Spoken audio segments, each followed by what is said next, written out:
और सीधे आपको लिए चलेंगे रायपुर। सहयोगी ममता इस वक्त हमारे साथ जुड़ी हुई हैं। सुप्रभात ममता, क्या कुछ कह रहे हैं आज के अखबार?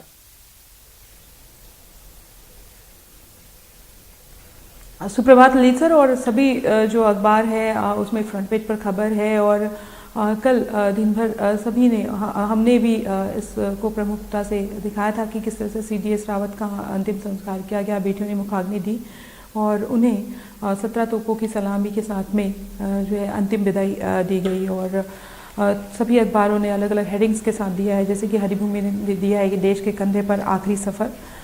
और ये खबर जो है वो प्रमुखता से है। इसके साथ ही अगर हम बात करें तो हरिभूमि ही की खबर की बात करें तो बूस्टर डोज के बाद भी ओमिक्रॉन का अटैक है और 17 देशों में 16 दिनों में 59 देशों तक ओमिक्रॉन पहुंच गया। पूरी दुनिया में ओमिक्रॉन से हालांकि अभी तक किसी की मौत नहीं हुई, लक्षण भी हल्के ही हैं, लेकिन फिर भी जिस तेज़ी से ये बढ़ रहा है वो विशेषज्ञ जो है उसको थोड़ा सा कह रहे हैं कि बहुत अलर्ट रहने की ज़रूरत है और ज़रूरी है कि तमाम तरह के एहतियात बरतें।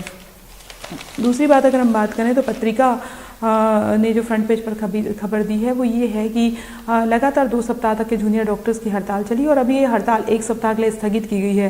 जिस दौरान जूनियर डॉक्टर्स की हड़ताल चल रही थी उस दौरान प्रदेश के सबसे बड़े सरकारी अस्पताल अम्बेडकर अस्पताल से जो मरीज हैं वो लामा कर करके जा रहे थे, यानी कि उन्हें डिस्चार्ज नहीं किया जा रहा था। तो वो चूँकि उनका इलाज चल रहा था और इलाज पूरा नहीं हुआ था, ऐसे में डिस्चार्ज नहीं किया जा रहा था, तो ऐसे में वो अपनी मर्जी से डॉक्टर को बताकर जा रहे थे, जिसे लामा कहते हैं, और वो निजी अस्पतालों में जा रहे थे। लगभग अस्पताल के बहुत सारे जो वार्ड हैं जहाँ पर गंभीर जो मरीज थे वो खाली हो गए थे। तो एक बड़ा नुकसान होता है और गरीब आदमी जब निजी, कई बार होता है कि कई ऐसे अस्पतालों में भी चला जाता है जहाँ पर उनको बहुत कुछ लौटाना भी पड़ जाता है। तो ये अगर हम बात करें तो हड़ताल जो है कई बार स्थिति नहीं होती है कि वो प्राइवेट हॉस्पिटल्स का खर्च उठा सके, तो 1 सप्ताह के लिए स्थगित हुई है। तो फिर से थोड़ी सी व्यवस्थाएं जो है वो दुरुस्त हो सकती हैं, लेकिन उसके बाद भी खतरा तो बरकरार है वापस हड़ताल में जाने का। नई दुनिया की अगर हम बात करें तो नई दुनिया ने जो और सभी अखबारों ने भी हालांकि इसे प्रमुखता से दिया है, वो खबर ये है और हमने भी कल दिखाया था कि कांग्रेस ने कल अपने निकाय चुनाव को लेकर अपना चुनावी घोषणा पत्र जो जारी किया है। और नई दुनिया ने फ्रंट पेज पर खबर दी है कि चुनावी समर में कांग्रेस का रोटी, रोजगार और राशन का वादा 30 बिंदुओं पर ये घोषणा पत्र जारी किया गया है। और उन्होंने एनालिसिस करके बताया कि महिला सुरक्षा समेत जो वादे किए हैं, क्या क्या वादे हैं और उसका क्या इम्पैक्ट पड़ सकता है। नवभारत की अगर हम बात करें तो नवभारत ने फ्रंट पेज पर खबर दी है कि चॉपर हादसे के पीछे चीन तो नहीं और भारत और ताइवान के हादसे में भयंकर समानता का दाव। पिछले साल ताइवान के सैन्य प्रमुख चॉपर हादसे में मारे गए थे और विशेषज्ञ चेलानी बोले चीनी आक्रामकता के खिलाफ मुख्य चेहरा खत्म और चेलानी के शक पर भड़का चीन का भोपू अखबार। तो ये जो खबर है वो फ्रंट पेज पर है।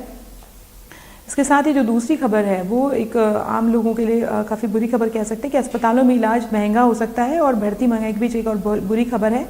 अगले साल से निजी अस्पताल दरें बढ़ाने की तैयारी में, कैश भुगतान करने वाले मरीजों को देना होगा ज़्यादा पैसा। तो इस तरह से जो है पूरा IMA का जो डिसीजन होगा वो देखना होगा क्या होगा। दैनिक भास्कर की अगर हम बात करें तो दैनिक भास्कर ने जो भी फ्रंट पेज पर खबर दी है सभी ने दिया है कि CDS रावत को किस तरह से और तमाम योद्धाओं को अंतिम नमन किया गया। इसके साथ ही जो खबर है वो ये है कि देश में जब से ओमिक्रॉन आया है तब से टीकाकरण की जो रफ्तार है वो घटी है बढ़ने के बजाय, और 8.5% घटे हैं। तो ये खासतौर पे अगर हम बात करें तो WHO और जिस तरह से अलार्म कर रहा है ओमिक्रॉन को लेकर और जितने स्वास्थ्य विशेषज्ञ हैं और टीकाकरण अभी फ़िलहाल तो ये है कि बचाव के लिए ये कहा जा रहा है कि इससे आप बहुत कुछ बच सकते हैं। और ये देखा भी गया है कि मामले कम आए हैं जिन्होंने टीका लगाया है कोरोना के, तो वो अगर संक्रमित भी हुए हैं तो उनकी स्थिति उतनी गंभीर नहीं हुई है। तो इसको देखते हुए छत्तीसगढ़ में भी अगर हम बात करें तो हम देख रहे हैं कि वो रफ्तार नहीं रह गई है। तो ज़रूरी है कि लोग इस बात को लेकर अवेयर हों, सोशल डिस्टेंसिंग का पालन करें, तो कोरोना गाइडलाइंस का पालन करें, लेकिन टीकाकरण, क्योंकि पहली डोज के बाद में लोग दूसरी डोज लगाने के लिए नहीं आ रहे हैं। ये भी यहाँ पर छत्तीसगढ़ में स्वास्थ्य विभाग की एक बड़ी चुनौती है। तो ये सभी खबरें हैं और इसके साथ जिस तरह से मुख्यमंत्री भूपेश बघेल ने कल राज्यपाल ने जब वहाँ पर राजा राव पठार में राज्य सरकार पर निशाना साधा था और ये कहा था कि राज्य सरकार अपनी मर्जी से नगर पालिका नगर पंचायत बना रही है और मेरे पास ये अधिकार है कि मैं सभी को निरस्त कर सकती हूँ, लेकिन किसी तरह का विवाद नहीं चाहती। उस पर मुख्यमंत्री भूपेश बघेल ने उसी मंच से जो जवाब दिया है और उन्होंने सवाल भी किया है कि अगर उनके पास अधिकार है तो क्यों नहीं वो विश्वविद्यालयों में भर्ती करती हैं स्थानीय लोगों की, बाहर से लोग क्यों आ रहे हैं। और उन्होंने ये भी कहा कि हाथी के दांत खाने के कुछ और दिखाने के कुछ और नहीं होने चाहिए, तो इस पर भी सियासत आने वाले समय में तेज हो सकती है, तो इस पर नजर रहेगी। जी चलिए, बहुत बहुत शुक्रिया ममता आपका इस तमाम जानकारी के लिए। सहयोगी ममता